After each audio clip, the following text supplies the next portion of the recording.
안녕하세요. 오늘 저희는 당신이 보내주신 자료들, 특히 웨스트민스터 대의문답 73문하고 관련 선고들을 보면서요. 아주 근본적인 질문을 좀 깊이 파고들어 보려고 합니다. 네, 바로 믿음이 어떻게 우리를 하나님 앞에서 의롭게 만드는가 이 질문인데요. 신앙의 핵심에 대한 깊은 이해를 원하시는 당신의 그 마음이 느껴지네요. 그렇습니다. 이 질문이 단순히 믿음이 중요하다 이걸 넘어서요. 그 믿음이 작용하는 방식, 메커니즘에 대한 아주 중요한 신학적인 지점을 건드리는 거거든요. 아, 메커니즘이요? 네. 그러니까 믿음 그 자체가 어떤 가치가 있어서 아니면 그게 일종의 선행이라서 우리를 의롭게 하는 건지 아니면 뭔가 다른 원리가 있는 건지 이걸 당신의 자료들을 보면서 좀 명확하게 파헤쳐 보죠. 네, 좋습니다. 그럼 바로 시작해 볼까요? 대우리문답 73문을 보니까 믿음이 어떻게 죄인을 의롭게 하는가 이렇게 딱 묻고 있네요. 네, 그렇죠. 근데 답변에서 제일 먼저 눈에 띄는 게 그게 무엇 때문에 의롭게 되는 게 아닌지부터 명확히 하더라고요. 뭐 때문이 아니라고 딱 잘라 말하나요? 아, 정확히 보셨네요. 대요리 문답은 아주 분명하게 말합니다. 믿음에 항상 따라오는 다른 은혜들 있잖아요. 예를 들면 회개나 사랑, 아니면 믿음으로 하는 선한 행동들, 네네. 그런 것들 때문에 의롭게 되는 건 결코 아니라고 선을 딱 긋습니다. 이게 갈라디아서 3장 11절에서도 비슷하게 나오죠. 하나님 앞에서 아무도 율법으로 말미암아 의롭게 되지 못할 것이 분명하니 아, 율법, 그러니까 행위로 안 된다. 그렇죠. 이는 의인은 믿음으로 살리라 하였습니다. 이렇게요. 그러니까 우리의 어떤 행위나 내적인 상태가 의롭다 함의 근거는 아니라는 걸 아주 강조하는 거예요. 그렇군요. 근데 좀 궁금한 게 믿음 자체는 선한 거고 또 구원에 꼭 필요한 거잖아요. 물론이죠. 근데 왜 그 믿음 자체가 의롭다 함의 근거는 아니라고 할까요? 로마서 4장 5절 보면 경건치 아니한 자를 의롭다 하시는 이를 믿는 자에게는 그의 믿음을 의로 여기시나니 이런 말씀도 있는데요. 아, 정말 중요한 질문이에요. 바로 그 지점에서 당신의 자료들이 믿음의 역할을 설명할 때 쓰는 표현이 있어요. 바로 수단 혹은 통로라는 거죠. 수단이요? 통로. 네. 비유를 들자면 선물을 받을 때 내미는 빈손 같은 거라고 할 수 있어요. 아, 빈손. 네. 손이 선물을 받는 행위를 하잖아요.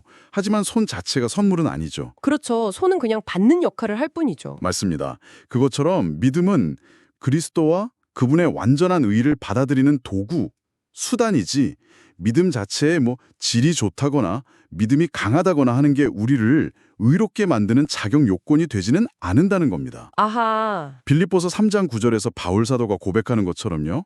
자기의가 아니라 오직 그리스도를 믿음으로 말미암은 것이니 곧 믿음으로 하나님께로부터 난 의라고 하잖아요. 와, 빈손 비유가 정말 이해를 확 돕네요.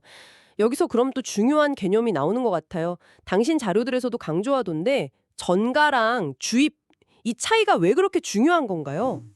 네, 이 지점이 바로 의롭다 함의 메커니즘을 이해하는데 아주 결정적입니다. 전가, 영어로는 imputation이라고 하죠. 네? 이건 그리스도의 완전한 순종과 그분의 의로우심이 마치 우리 것처럼 법적으로 우리에게 돌려지거나 계산되는 것으로 의미해요. 법적으로요? 네, 하나님께서 그리스도를 보시고 우리를 의롭다고 선언하시는 거예요. 이건 외적인 행위죠. 아, 우리 안이 변해서가 아니고요. 그렇죠. 반면에 주입, 인퓨전은 좀 뉘앙스가 다른데요. 의로움 자체가 우리 안에 실제로 이렇게 부어져서 우리를 내적으로 변화시키고 그 변화된 상태가 하나님께 받아들여지는 근거가 된다는 느낌을 줄 수 있어요. 뭔가 우리 안에 실제로 의의가 생긴다는 느낌이네요. 맞아요. 그런데 당신 자료들이 속한 종교개혁 전통에서는 이 전가를 아주 강력하게 강조합니다. 왜냐하면 우리의 구원이 우리 안에 어떤 변화나 성취에 달린 게 아니라 전적으로 우리 바깥에 계신 그리스도의 완성된 일, 그분의 공로에 근거한다는 걸 확실히 하려고 했기 때문이에요. 와, 그렇군요. 우리 안의 상태나 행위가 아니라 바깥에 있는 그리스도의 의가 법적으로 내 것이 된다는 거네요. 정확합니다. 그럼 이게 당신에게 주는 실제적인 의미는 뭘까요? 굉장히 중요한 지점 같은데요. 그렇죠. 이건 당신의 구원의 확신이 어디에 놓여 있는지를 분명히 보여줍니다. 당신의 흔들리는 감정이나 어떨 땐 잘하고 어떨 땐 못하는 그런 선행에 달려있는 게 아니라는 거예요. 아, 변하지 않는 그리스도의 의로움이라는 아주 단단한 반석 위에 당신의 구원이 놓여 있다는 거죠. 로마서 10장 10절 말씀처럼 사람이 마음으로 믿어 의에 이르고 입으로 시인하여 구원에 이르느니라는 말씀이 바로 이 믿음을 통한 의의 전가를 가리키는 거라고 볼 수 있어요. 그러니까 우리는 그저 믿음이라는 손을 내밀기만 하면 되는 거군요. 네, 그 믿음으로 그리스도를 붙잡는 거죠. 네, 오늘 정말 중요한 점들을 짚어봤네요. 정리해보자면 믿음은 의롭다함을 받는 유일한 수단이다. 네, 그리고 그 믿음 자체나 믿음에 따라오는 다른 좋은 것들이 의롭다함의 근거는 아니다. 그렇죠. 그리고 의롭다함은 우리 안에 뭔가가 주입되는 게 아니라 그리스도의 의가 우리에게 법적으로 전가되는 하나님의 선언이다. 이렇게 정리할 수 있겠네요. 맞습니다. 아주 중요한 원리들이죠. 정말 관점을 새롭게 하는 깊이 있는 이야기였습니다. 자, 그럼 이 이해를 바탕으로 당신에게 마지막으로 좀 생각해 볼 질문을 던져보고 싶어요. 네, 좋습니다.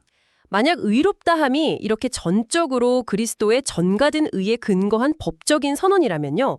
이 흔들리지 않는 법적인 신분, 이게 우리가 일상에서 경험하는 점진적인 성화, 그러니까 실제로 거룩해져가는 과정과는 어떻게 연결될 수 있을까요?